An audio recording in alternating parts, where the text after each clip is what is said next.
This activity is called career concentration, and it is a fun and visual way for the children to discuss how different jobs might be a part of God's plan for their lives. The children will try to match pairs of cards and talk about the jobs listed on the cards. For this activity, you will need the following: the career concentration cards found on your CD-ROM. You'll need to print them out and then lay them out in a grid pattern face down.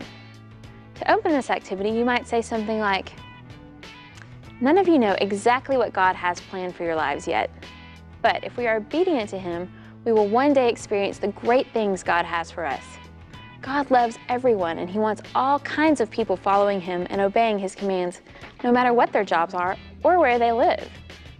There are specific jobs that God may have planned for you to have when you grow up. We're going to play a game and talk about some different jobs and how they could be part of God's plan. We're going to take turns turning over 2 cards at a time.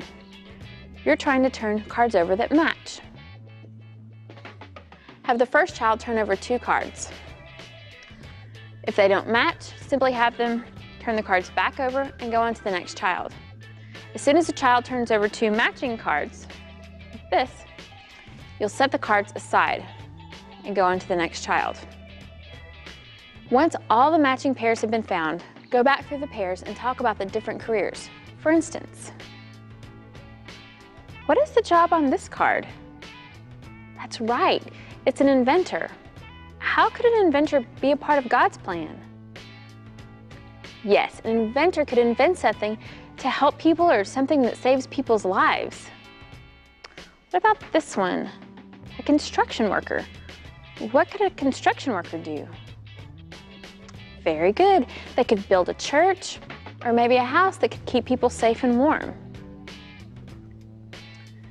Follow this pattern until you've gone through all the matched pairs and close the activity by saying, "Each of these jobs we talked about were very different, but they could all be a part of God's plan. I don't know what God has planned for you in your life, but I know that if you obey God, He has great plans for you."